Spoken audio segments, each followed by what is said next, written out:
Greetings from Tokyo, my dear friends. This is Daisuke, and I very much hope that this video finds you well and in very good spirits wherever you are in the world. And today, if you don't mind, I'd like to continue on with our journey and exploration with regard to the recent box set that was released by the Criterion collection earlier this year, which is called World of Wong Kar Wai, or Wong Kar Wai. And today, in particular, I'd like to focus our attention, if I may, on the film that was released in 1994, and it is an extraordinary work of art. And it is called, and please pardon me for my very poor pronunciation, CHUNGKING, or in English, Chungking Express.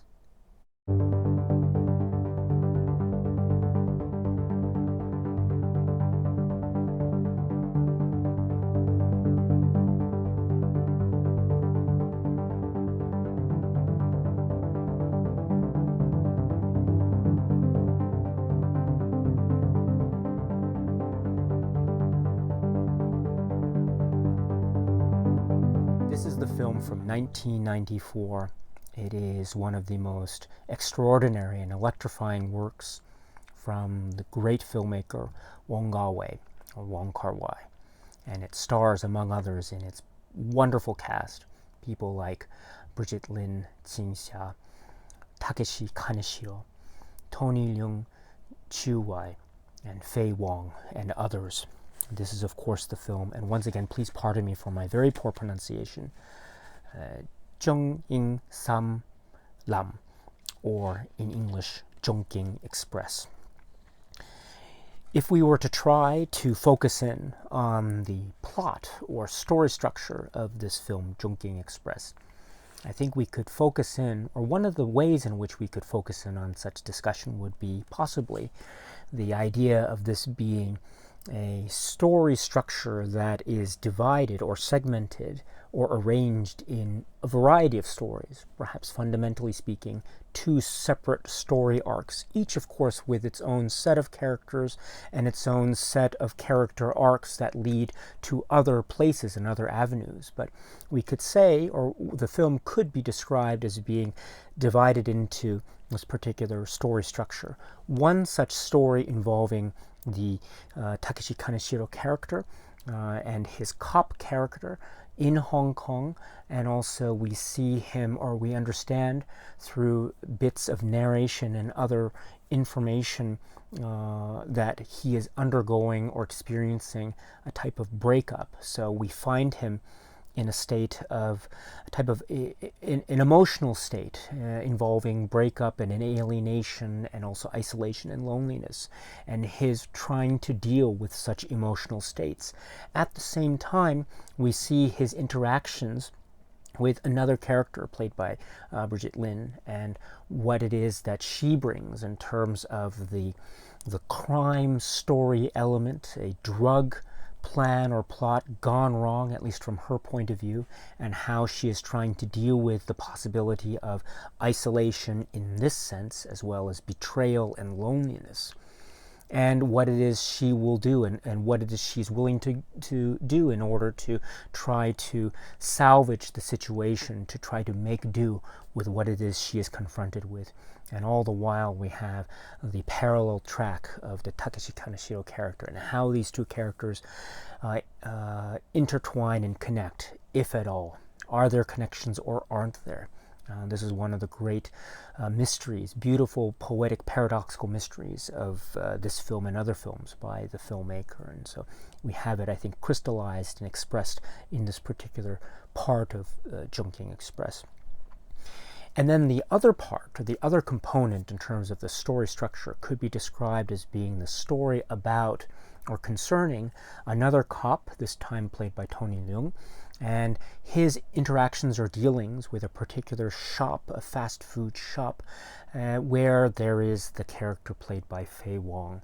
And their interactions or non-interactions, again, connections or non-connections, and how their say, those particular emotional states, how they play themselves out in the context of each of these characters, and also how their connections might or might not turn into some kind of emotional state in and of itself. So we have, for instance, the Tony Leung character and his dealing with some kind of emotional situation involving a relationship that he has or had, and how that emotional relationship is playing itself out while he is getting to know or meeting or interacting with this other character played by Fei Wong, and then her place in the story in terms of those interactions, and also how she is expressing this idea or possibility of connection, how she is expressing the idea of fascination or curiosity with the surroundings around her and the world around her vis-a-vis this character played by Tony Leung, and how their interactions become much more complex in maybe a playful way, but also in a way that is suggestive of the possibility of some deep-rooted connection between human beings. Will it happen or won't it happen? That's another mystery or fascination or emotional poetic involvement that is part of this and other works by Wong Kar Wai.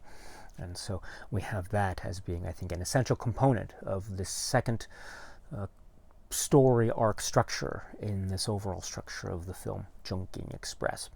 And so in that way, I think we can see that the film has this sense of style, and it has a sense of spontaneity and energy, while at the same time seemingly conforming to a sense of structure. And so I think that is already suggestive of the type of paradoxical possibilities that we see in this and other works by the filmmaker. Namely, this is a film that is suggestive of many things at once. It is a film that is, I think, a swirl of beautifully concocted contradictions that really blend together and fit together and balance together in this, as I say, paradoxically poetic and beautiful way.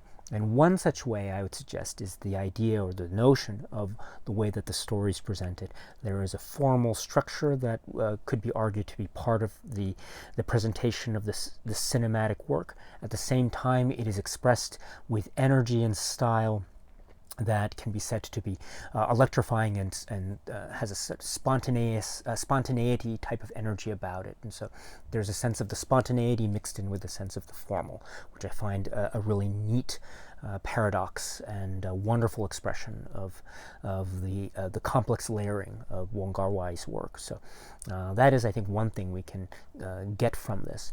Another thing I think we could focus in on is the idea or the focus that the film or the work of cinema has vis-a-vis its characters itself. Now, I try to suggest that each of these story arcs or each of these characters has involved with him or her some kind of expression of an emotional state of mind, namely, or a number of emotional states perhaps, among which are, for example, loneliness, isolation, and alienation, and betrayal. And we see this, I think, expressed in very vivid detail in some of the story arcs that we see in the former part of the film, or the first part of the film. And, for instance, how the Takeshi Kaneshiro character tries to express himself to the world and to us and to the people within or that inhabit that particular world, the idea of loneliness and the idea of dealing with a breakup, and what that means in terms of how he sees himself, because we see him trying to, or giving us these notions of how he views the world and how he views emotional states of being expressed in physical states, the idea of sweat and exercise being equated to the idea of tears and the emotional state of crying. And so the physical and the emotional are connected in that way.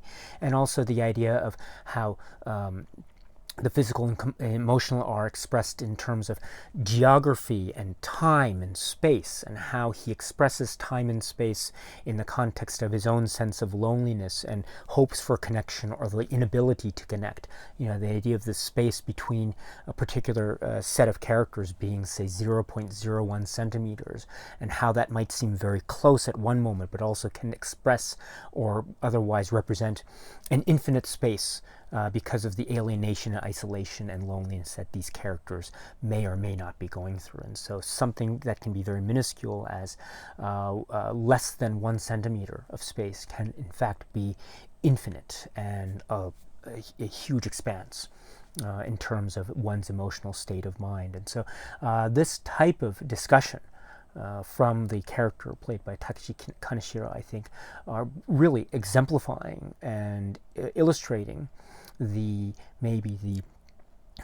type of emotional maybe turmoil, or a type of philosophy that he is trying to espouse or adopt vis-a-vis his own personal state. So the idea of the paradoxes that he might see, or the connections that he might see between the physical and the emotional, and also how that might serve to be justifications for states of being that can be described as alienation or isolation or loneliness.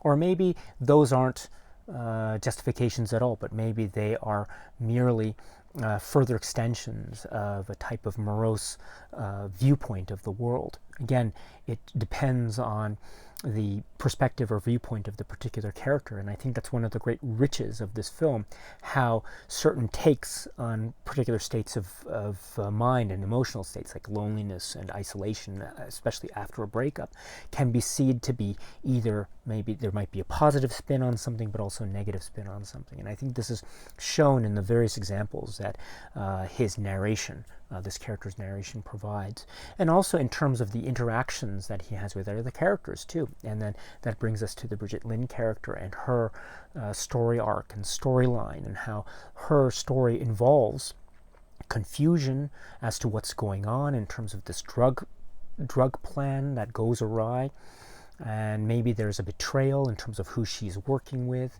or working for, and how she's trying to deal with the situation, and then how the interaction between her and the Takeshi Kaneshiro character occurs in this particular context.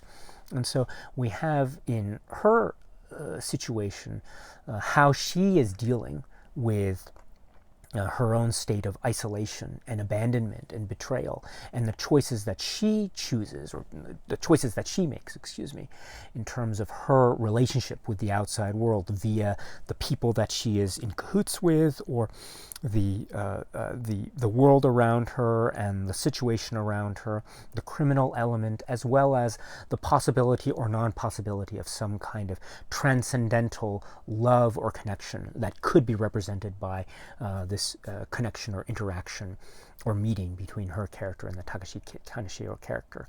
And so in an interesting way, we see the expression of alienation and isolation and loneliness, and we see that further augmented or played with in the cinematic context, even when these characters are brought together. So already right there we have this paradox of characters coming together but still expressing or fulfilling or otherwise realizing a sense or further sense of isolation between and among themselves and also the world around them.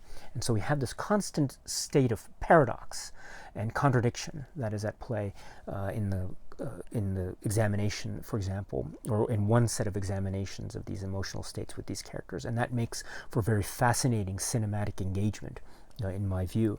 And then, of course, the opposite is true as well, in terms of different states of different emotional states, excuse me.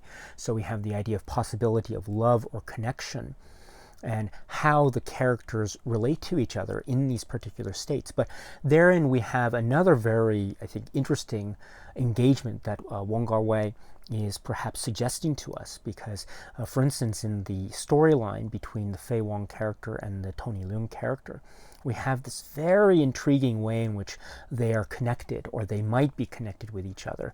One character is in one particular state, whereas another character is in another particular state.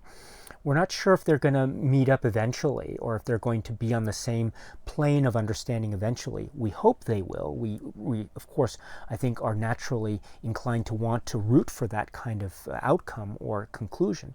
But we're not sure, because every time we see one character in his or her element, we see the other character in a completely different element. So they are in their own elements. The question is whether they will be, again, on the same plane of emotional connectivity. But while we perhaps strive for that or hope for that as viewers, we still see each of their characters somehow trying to make sense of the world around them. They might be in their own ways dealing with loneliness, but perhaps they are also dealing with a way that is trying in some way to engage with the outside world. For instance, the Fei Wong character trying to engage with this particular room or this particular apartment that she understands belongs to this particular person, that she has a kind of fascination or curiosity about. Whereas the Tony Leung character is also fascinated by the outside world, but also the complex nature of it in terms of the relationship issues that he is facing in his particular life, as well as how he relates to the outside world via speaking with various objects in his room, and what those objects represent to him in his own emotional journey vis-a-vis himself, but also what they represent to him in terms of his past relationships. And so there's an interesting way in which these characters are expressing a number of things at once. First, they are expressing isolation or loneliness in and of themselves, but they're at the same time expressing some kind of need or desire or impulse to want to engage with the outside world or the environment around them in some form or another. So there is this need or feeling or desire or urge, if you will, to engage with something outside of themselves. And if those connective, say, desires or urges can somehow meet each other, then perhaps that might be the formation or the basis of a possibility of an emotional connection or a connection of love, or whatever you want to call it, that might exist between one human being and the other. That's the hope. That's the goal or the dream, as it were.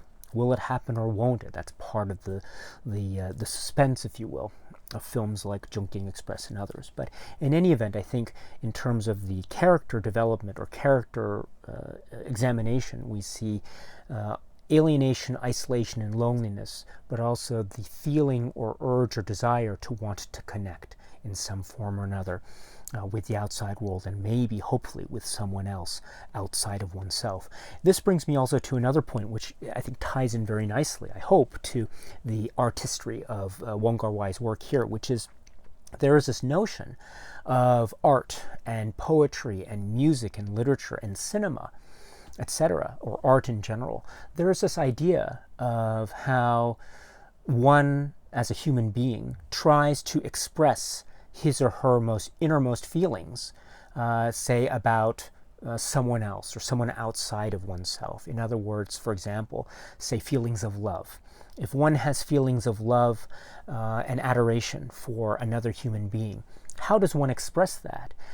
If that person is in the same room, sometimes there might be feelings of shyness, or maybe not wanting to express it directly to this particular person. That's a type of paradox that I think is also expressed really nicely in a film like Chungking Express. In other words, you know that these characters have this emotional weight or these emotional feelings, and oftentimes they are emotions that are directed towards someone else.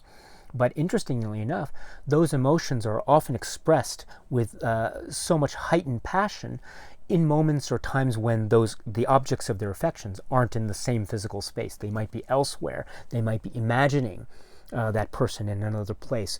Maybe they're in a separate room, or they're by themselves, or they see an object that reminds them of someone else. In other words, there is not that direct connection in terms of physical space necessarily, but whenever they are separated, that's where these emotions or these feelings of say, love or emotion seem to find their expression in beautifully cinematic and poetic ways. And I think this is linked into the idea of art and the expressive nature of art itself, because it's tied into things like music or poetry, is it not?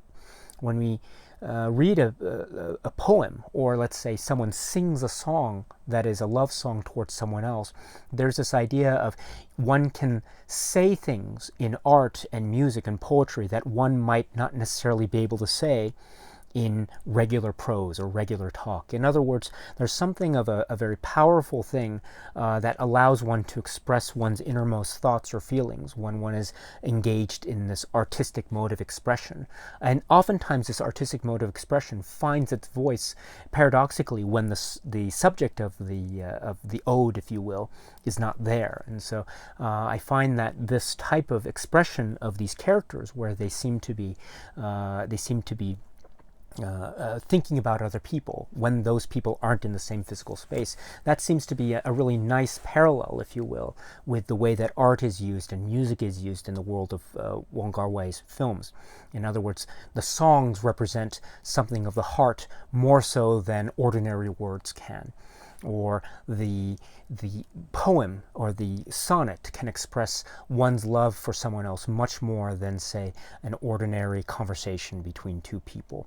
And so that type of expressive nature of art and creativity, I think, is on display here. And Wong Kar Wai links it, I would suggest, not just with the expressive nature of art, but also with the idea of isolation and loneliness. And perhaps in this paradoxical way, there's something about how, if one is by himself or herself, there is still the ability to express something of the yearning or desire to be with another person, or to express one's love or feelings for another person. So therein lies a beautifully constructed paradox, which is isolation or loneliness can still lead to connection and love, and something that is also parallel in the artistic expression.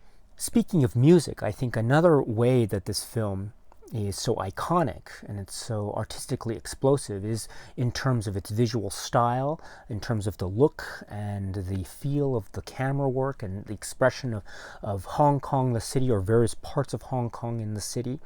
And we see that expressive nature in terms of the vivid use of camera and the way that time and space are warped within the camera frame itself.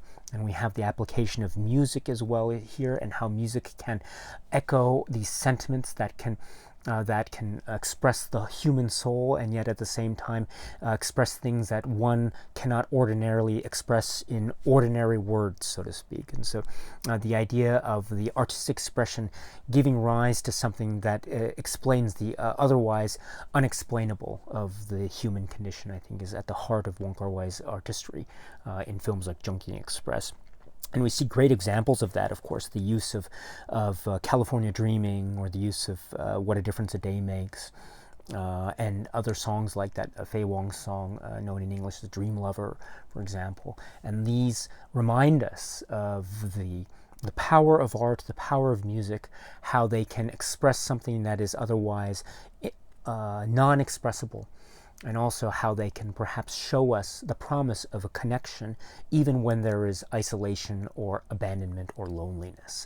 And so those paradoxes, I think, are on display, on full display here in this film through the sound and images. And also other themes or levels of this film in the context of the filmography of Wong Kar Wai can be said to be, again, related to the idea of alienation versus connection. The landscape itself, and how the landscape or the environment of Hong Kong is expressed in this film. The idea of light and shadow, and the old world and the new world. The idea of the way that this is a world that is filled with people from many different cultures, and how they come together in certain environments, and how they work together, and how they relate to each other and communicate with each other, and how many different languages are being spoken. The Takeshi Kaneshiro character and the Bridget Lin character, there's a very famous scene between them in a bar, and they're talking, and Takeshi Kaneshiro's character is showing how he can try to talk in different languages. And so there's this idea in the air, or level of thematic concern of this film, the idea of different cultures, a multicultural type of connection in terms of geography and language, and how these points might show us or might indicate a type of connection between people that are otherwise from different cultures. So that, I think, is very inclusive and very broadening in terms of the universality of the type of world that Wong Kar Wai is expressing in a film like Chungking Express, on the one hand. At the same time, we see how certain of these relationships break down, or how they lead to further situations of isolation. For instance, the characters, the Bridget Lin character and the Takeshi Kaneshiro character, might be able to speak the same language to a certain regard, but does that mean that they are making connection, or aren't they? So that is the question. Another thing too, we have a situation involving her character and the crime element, and the various people that she is working with, and also the environment that she finds herself in. And does that lead to further connection, or does that lead to further breakdowns of relationship, thus further situations of abandonment and isolation on her part? So there is this wonderful paradox that is further mirrored or paralleled in the way that Wong Kar Wai is treating or depicting the space and the notion or theme of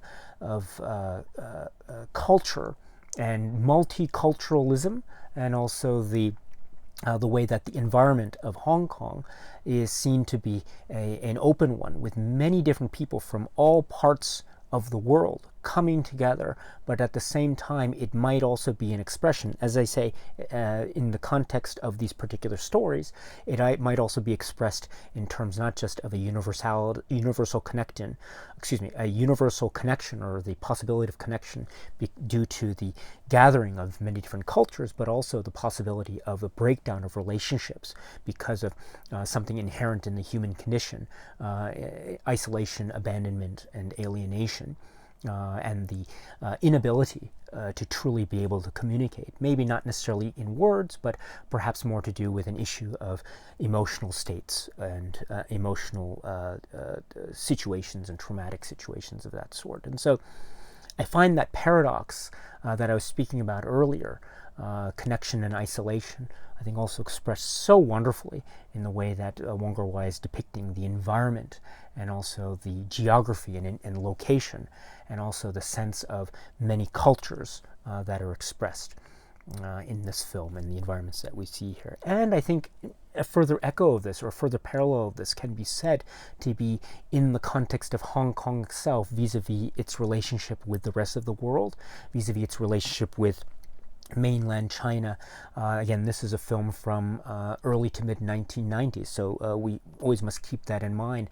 And I find this, as I say, this paradoxical nature between a type of connection but also isolation, I think is also very inherent in the maybe identity, cultural identity that is built into the treatment or exploration or the depiction of the world of Hong Kong that we see in Wong Kar Wai cinema in this film and in others. And so I think all that layering from the geographical and environment to the characters, all the way to the story structure and plot arcs, I think all are suggestive of this, as I say, this Wong Kar Wai type of paradox, if you will, between loneliness and connection, or the possibility of love and also the possibility of abandonment, and how they might seem different from each other, but perhaps they are more closely linked than one might realize. And if you throw into that thematic concern mix the idea of how art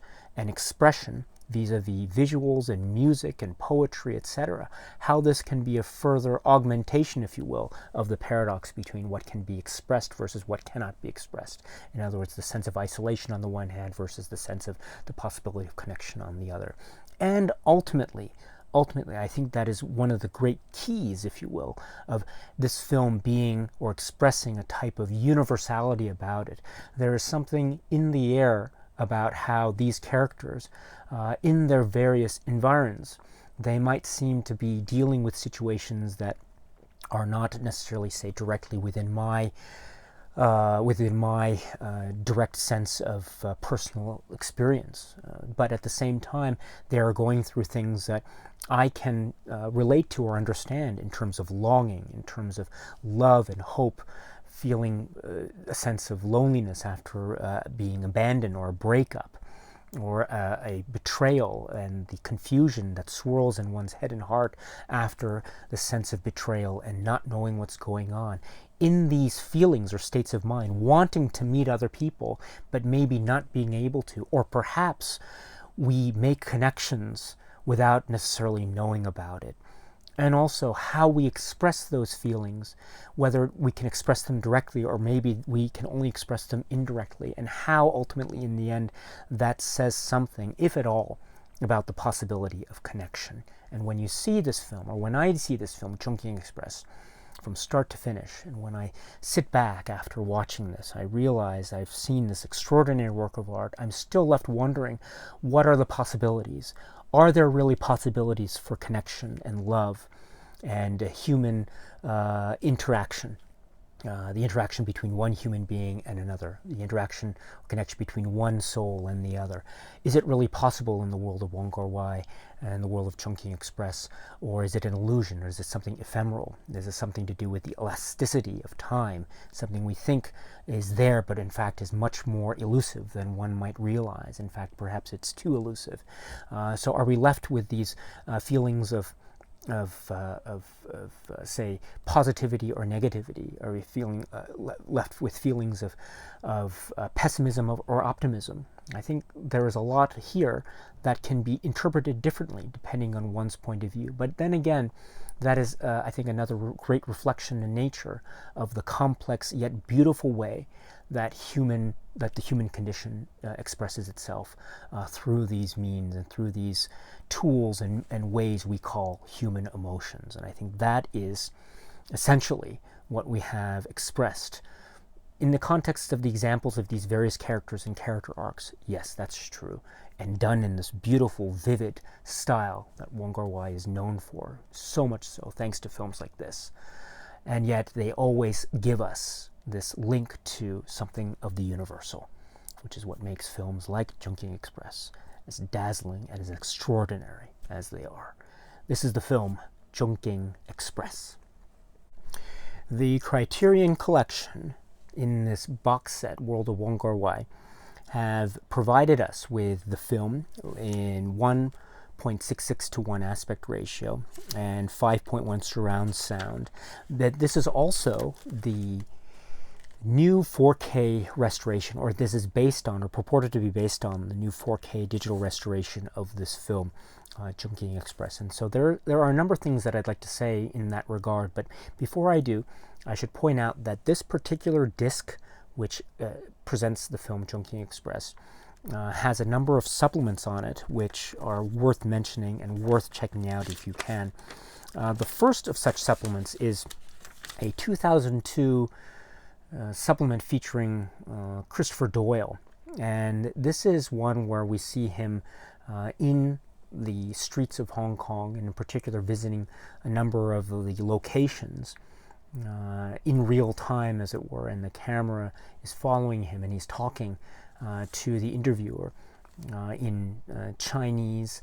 To my ear, it's Putonghua, or yes. So, and he's speaking in terms of his recollections and understandings of and his memories of working on the film.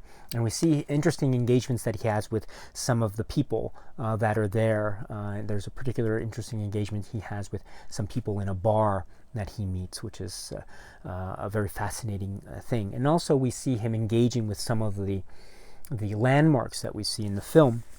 And how, for example, the escalators, the central mid-level escalators, one of the famous landmarks that's shown in the film, and we see how how he sees this, and he sees it as a type of among many things, as a type of representation of old world versus new world, which I thought was a fascinating way of looking at it, and it was perfect actually, because it really is another representation of the paradox, or the dichotomy, if you will, that's presented in many of the images and environments of the film Chungking Express, including these particular very famous escalators. So this is a very interesting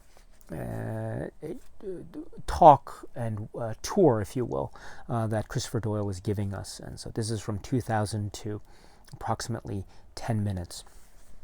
And then we have an episode from Moving Pictures, and this is from 1996. Again, approximately 12 minutes. And we have Wong Kar Wai and Christopher Doyle and others speaking about this film, and they're talking a little bit about the nature of the filmmaking and the context of this film in the vis-a-vis the rest of the filmography of Wong Kar Wai at the time. There's a little bit of mentionings of Fallen Angels, which is a film that will come a little bit later in the filmography, of course. But this is a really great supplement, because it also shows or indicates at the time how much this film made an impact on the world cinema scene. And so it was a huge deal. And I remember actually when it came out, or around the time it came out, I caught up with the film a little bit later, but it caused this huge buzz in the air. And there were many people who were excited about this, and it was being talked about quite a lot. And so you get a sense of that in this particular supplement really well. So Moving Pictures. Incidentally, the supplement Moving Pictures did appear in the earlier Criterion release, which I'll get to momentarily. But again, this is from 1996, and it's approximately 12 minutes. And then we have a section which is called Deleted Scenes, and it's divided into 3 subsections: The Star, California Dreaming, and Baroque. And here we have the director, Wong Kar Wai, talking in a type of interview style, sometimes about the film, and then that leads into specific discussions of the particular scenes that are on display in these particular sections. And so they reveal a lot in terms of further character development that could have been seen in the final film, but that weren't, thus these deleted scenes, thus giving us an indication of what could have been. And it's there are also some interesting, really interesting comments that the director gives himself about certain choices that he made, or certain ideas of character perspective that he may have had in mind at the time of filming, etc. So this is a very good thing to have if you haven't seen it already. So I'm glad that Criterion was able to include it here. And then we have the trailer, which is the BLK2 distribution trailer for this particular work. So this is it's always good to have trailers, and so this is another great example of that. Now, just very quickly, we should speak about the earlier Criterion Blu-ray, or the release, which is what I have here. This is at spine number 453. This particular release is, as of now, the time of this video, out of print, but now we have the new box set, which can be said to be maybe bringing the film back into the Criterion collection, in a manner of speaking. There are a number of differences. The earlier Criterion release also had a Tony Raines commentary track, which is a really great one. Unfortunately, the new box set does not have such commentary track as part of its audio options. So that's one thing to keep in mind. Once again, the new release does not have the older release's Tony Raines commentary track. Also, I should point out that it has the Moving Pictures supplement, but it also has a trailer. It's the U.S. theatrical trailer, the Miramax Films trailer. So it's a different trailer than the trailer that we're getting for this new box set release. So just keep that in mind. Also, this set, or this particular disc, had a number, or has a number of supplements that didn't appear on this. So once again, we get the Tony Raines commentary track, and then the Moving Pictures episode, and then the U.S. theatrical trailer, the Miramax Films trailer.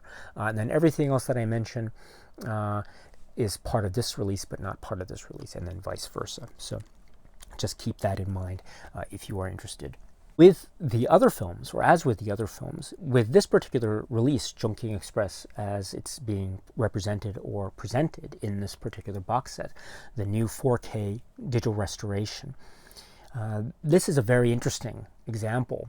And what I did was I tried to watch them. I watched this particular release version a number of times, and I also tried to compare it with, say, the earlier Criterion release, and I try to watch them side by side at the same time to see if I could discern or notice any specific differences. And so I could say, for instance, that in terms of the visual look,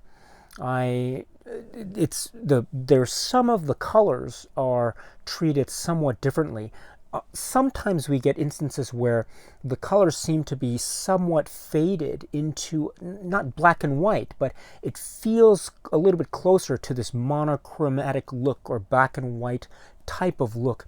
There's a particular scene, for instance, where the Brigitte Lin character is seen in an airport, a wide expanse of an airport. And what's really interesting is that the background has this monochromatic look about it, but the Brigitte Lin character appears vividly in this particular context, almost as though her outline or her physical being has a sense of color associated with it in terms of the visual representation.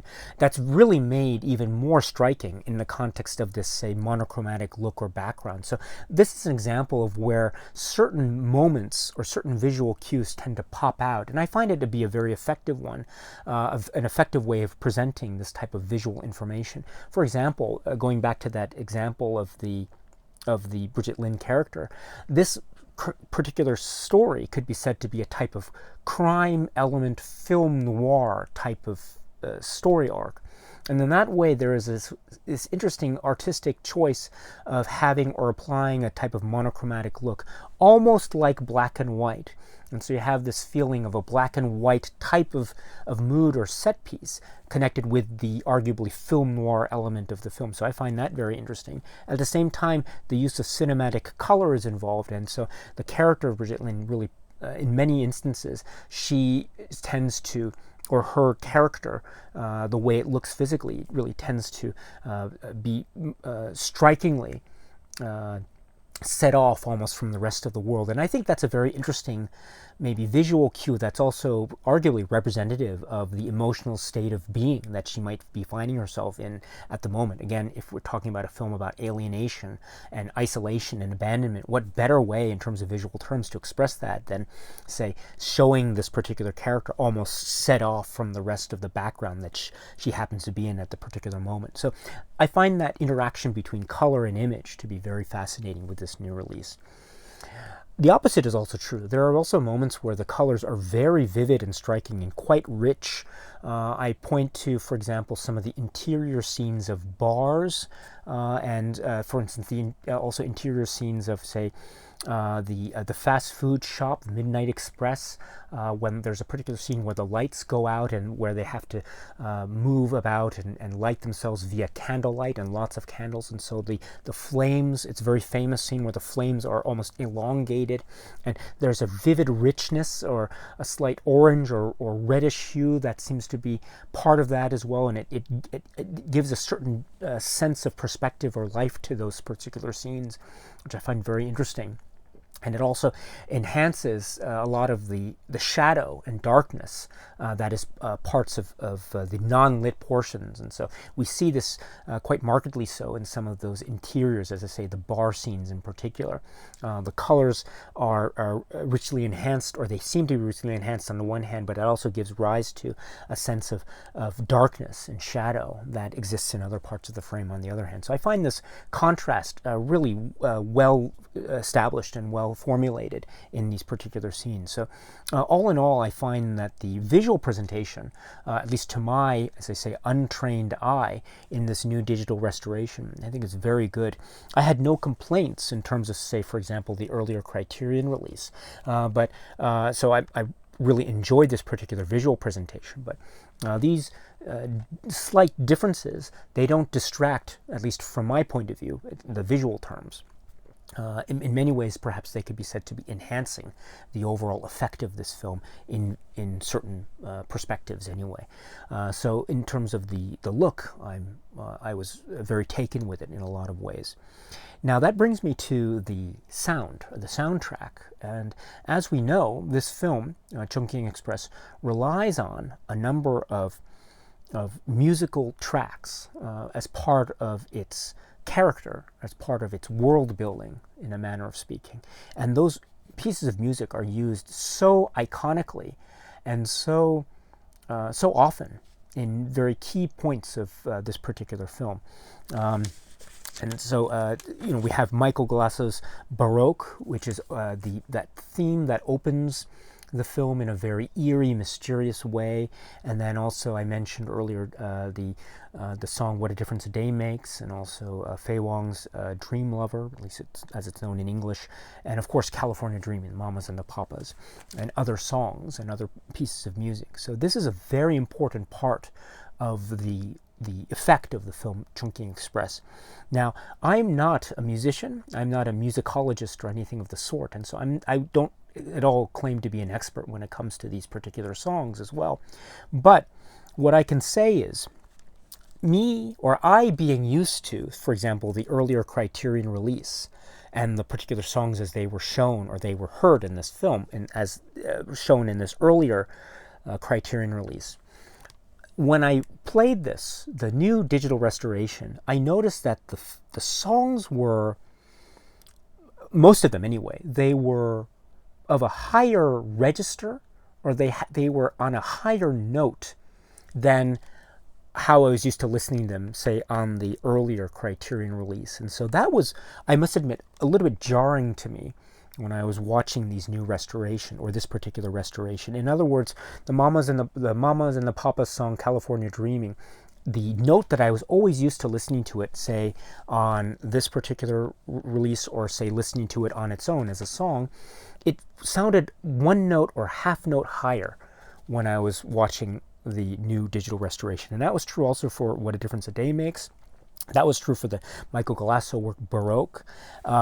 Interestingly enough, though, there are actually two interesting points. First is, I didn't notice any changes in register of the voices of the actors. In other words, the voices, the tone of the voice, or the note of the voices sounded the same to me between this version and then the restoration version. So it didn't sound like it was, say, sped up. Or it wasn't like everything was sped up. What it was the music itself seemed to be in isolation of a higher pitch in this new release version than in the earlier release version. So I must admit, it took a little bit of getting used to in terms of my, as I say, untrained ear. But so that's one thing.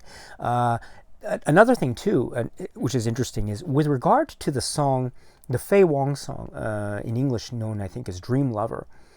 This is very interesting. Now, it sounds like the new restoration version, the pitch or the note of that song seems to be consistent with how I hear that song when I listen to it, say, in isolation on my headphones. And that, therefore, I didn't quite notice it, but it sounds like the earlier release versions, whenever that song was playing, it sounds like a little bit lower. Maybe I'm not sure which is correct. If it might be that the new restoration pitched register of that particular song is more accurate than, say, the earlier release. Again, I'm not sure, but because I'm not a musicologist, but perhaps for me, for my untrained ear, let me put it this way, the difference in the pitch or register seemed the least noticeable to me with respect to that song. Although there is somewhat of a difference, and perhaps with that song, maybe the new restoration is a more accurate representation of that particular song. Again, For those of you who are music enthusiasts and experts, please let me know please let me know if you have any information on this point. In any event, to my ear, there was a slight difference in the way in which the pitch or the note was of the particular songs or music pieces were being presented here. And I do admit that that was, for me, perhaps very jarring when I first watched this and I first put it into the player and watched it. Now, I got used to it, but again, it really depends on how important you, as viewers, place, or how much importance you place on the music and which note or register you prefer.